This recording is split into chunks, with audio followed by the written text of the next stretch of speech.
ورحمۃ اللہ وبرکاتہ۔ آج ہم بات کریں گے شکار کے حوالے سے، اور ساتھ ہی یہ بتائیں گے کہ کس نوعیت میں آپ کسی جانور کو کھا سکتے ہیں اور کس نوعیت میں نہیں کھا سکتے۔ تو اس کے لیے ہم نے چیپٹر 5 آیت نمبر 3، 4، 5 تین آیتوں کا استعمال کیا، باقی اس کے سپورٹ میں پھر ہم حدیث لائیں اور اس سے سارا معاملہ کلیئر کرنے کی کوشش کریں گے کہ شکار کے دوران یا اس کا امپلیمنٹیشن دیگر جگہوں پر بھی جو ہم کر سکتے ہیں جانوروں کے حوالے سے، کہ کس طریقے سے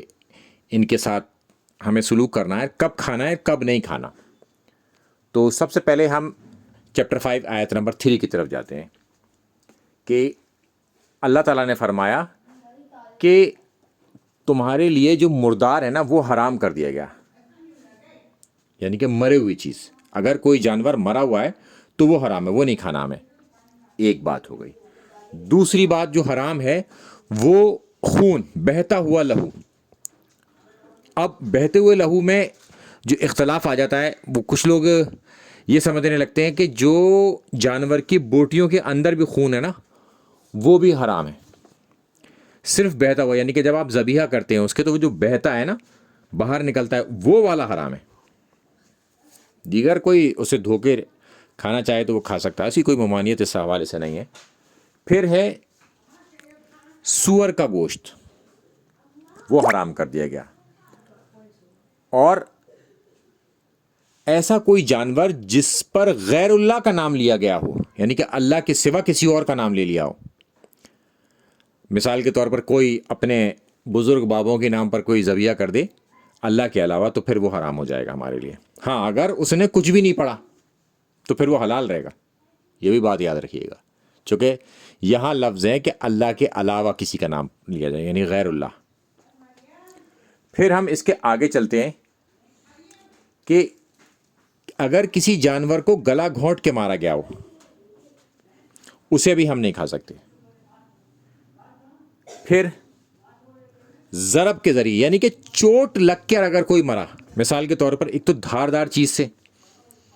اور دوسرا ہے کہ کسی موٹی چیز سے اسے مار دیا گیا ہو، تو اس حوالے سے بھی ہم پھر اسے نہیں کھا سکتے۔ تو چوٹ لگا ہوا بھی نہیں کھانا ہمیں۔ اس کے آگے اب ہم چلتے ہیں کہ اگر کوئی جانور گر گیا ہو، یعنی کہ گر کر مرا ہو، وہ بھی نہیں کھا سکتے، چونکہ وہ چوٹ سے مرا ہے، اب چونکہ وہ گر کے مر گیا تھا۔ پھر سینگ مارنے کی وجہ سے مر گیا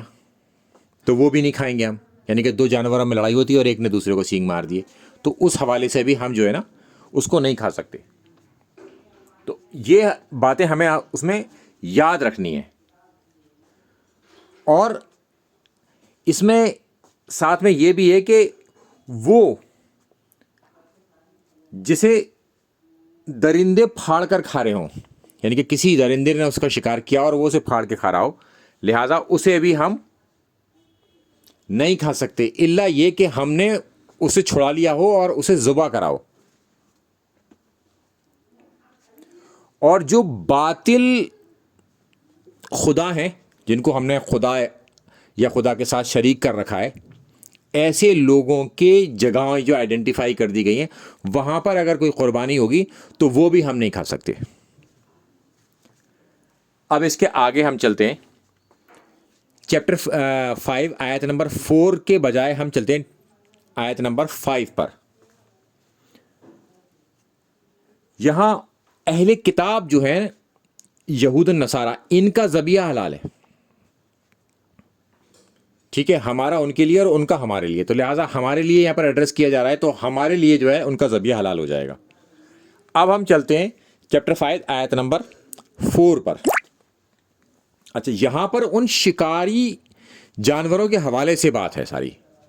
کہ اکثر دیکھا گیا کہ شکاری جانور کتے ہوتے ہیں، اور کئی جگہ پر وہ چیلیں بھی ہوتی ہیں، ان کو بھی یہاں پر آپ قیاس کر سکتے ہیں کہ جو ایک پکڑ کے لاتی ہیں شکار کا جانور۔ تو یہ سدے ہوئے جو جانور ہیں نا آپ کے شکاری، ان کو بسم اللہ کر کے چھوڑنا ہے، اور پھر یہ جب تمہارا جانور پکڑ لے تو پھر تم اسے ذبح کر کر اسے کھا سکتے ہو، جو ہم نے ساتھ رکھا ہے۔ تو بسم اللہ اس میں کہنا ضروری ہے جب اسے چھوڑیں آپ۔ اچھا تیر بھی جب چلائیں تو بسم اللہ کہہ کے چلائیں، بسم اللہ اللہ اکبر، تو انشاءاللہ وہ والا معاملہ بھی صاف ہو جائے گا. کیونکہ جب آپ کسی جانور کو یا تیر کو چھوڑتے ہیں تو آپ کے پاس پہلے سے یہ بات آپ کو معلوم ہوتی ہے کہ اب یہ اسے جا کے پکڑے گا یا تیر لگے گا اس کے.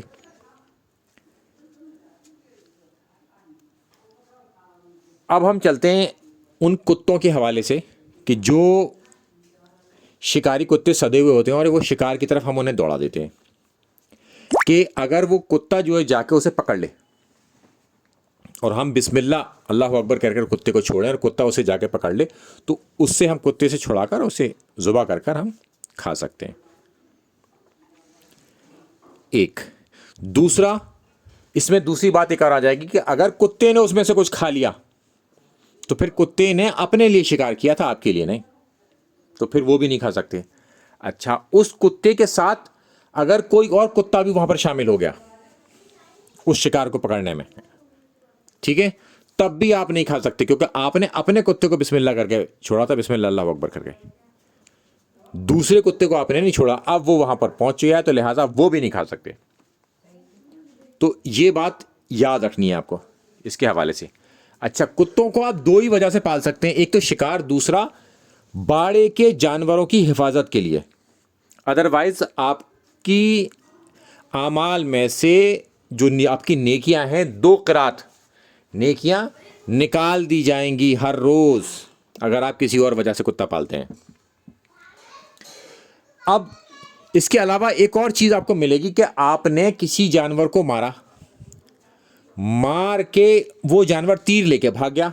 2-3 دن بعد تلاش کرنے پر وہ جانور ملا جس کے وہ تیر لگا ہوا تھا جو آپ نے مارا تھا، تو مگر وہ مرا ہوا تھا. تو اللہ کے رسول صلی اللہ علیہ وسلم نے اجازت دے دی اگر تم کھانا چاہو تو کھا سکتے ہو، یعنی کہ وہ بھی حلال ہے، اجازت یہاں پر بھی موجود ہے. اب ہم چلتے ہیں اس کے آگے کہ کسی جانور کو باندھ کے مارنا، یعنی کہ ایک جانور کو آپ نے باندھ دیا مرغی کو اور اس پر تیر چلا رہے ہیں تو یہ منع ہے، یہ سختی سے منع ہے، تو اس طرح سے نہیں کر سکتے آپ. اچھا اب ہم چلتے ہیں اس کے آگے ایک اور چیز دیکھیں کہ اگر آپ شکار کھیلنے جا رہے ہیں، شکار آپ نے کیا اور تیر چلایا اور تیر چلا، لہذا وہ آپ کے تیر سے مرا تو آپ کھا لیجئے، اور تیر کی موٹی جگہ سے لگا تو پھر وہ چوٹ لگ کے مرا ہے، وہ مردار ہو جائے گا وہیں سے، اور مردار کو آپ نہیں کھا سکتے. اور پھر وہ آگے سے یہاں پر کتے کی بات چلتی ہے کہ جو میں آپ کو پہلے بتا چکا کہ آپ نے بسم اللہ کر کے چھوڑا، پھر دوسرا کتا بھی وہاں پہنچ گیا اور یا آپ کے کتے نے کچھ کھا لیا اس میں سے، تو پھر وہ آپ نہیں کھا سکتے. اس کے آگے ہم چلتے ہیں کہ اگر کوئی شکار آپ نے نشانہ لگایا، اسے جو ہے ڈوب کر مر گیا وہ پانی میں، ٹھیک ہے،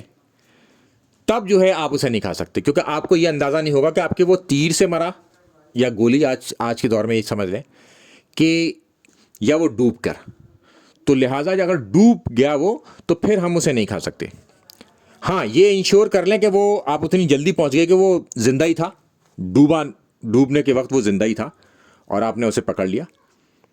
تو لہٰذا اس کے بعد بھی وہ کچھ پھڑپڑا رہا تھا تو لہٰذا آپ کھا سکتے ہیں اسے.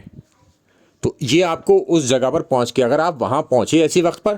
کہ جب وہ ڈوب کر مر چکا تھا، جب آپ نے نکالا اسے تب وہ مرا ہی ہوا تھا، تو پھر اس حالت میں نہیں کھا سکتے. اگر اسے مثال کے طور پہ آپ نے کسی پرندے کو مارا اور وہ پانی میں گر گیا اور آپ نے جا کے پکڑ لیا، پکڑ کے نکال لیا، تو لہٰذا وہ زندہ تھا تو آپ اسے جو ہے ذبح کر سکتے ہیں کہ اب وہ ڈوب کے نہیں مرا. تو یہ تمام باتیں آپ کو یاد رکھنی ہیں، اور اس کا امپلیمنٹیشن جو ہے نا آپ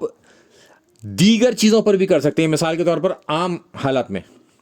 جیسے آپ کی کوئی مرغی تھی، کوئی بکری تھی، وہ ڈوب کے مر گئی، پھر آپ نہیں کھا سکتے اسے، یا کسی چوٹ سے وہ مر گئی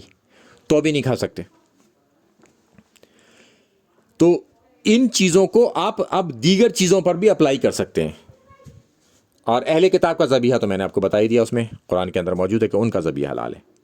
اور غیر اللہ کے نام پر اگر اہل کتاب بھی کریں گے، مثال کے طور پر عیسائی جو ہے عیسیٰ علیہ السلام کے نام پر اگر ذبیحہ کریں گے تو ان کا بھی نہیں کھا سکتے پھر ہم، چونکہ وہ غیر اللہ کی بات آ گئی. تو میں سمجھتا ہوں اس سے تمام باتیں کلیئر ہو جائیں گی، اور یہ تمام دلیلیں میں ڈسکرپشن باکس میں بھی لگا دوں گا کسی کو کوئی اگر کوائری رہ جائے تو وہ ہمارے کانٹیکٹ نمبر پہ بھی کانٹیکٹ کر سکتا ہے. میں اپنا واٹس ایپ کا کانٹیکٹ نمبر یہاں پر ڈال دوں گا اس کے اندر. السلام علیکم ورحمۃ اللہ وبرکاتہ.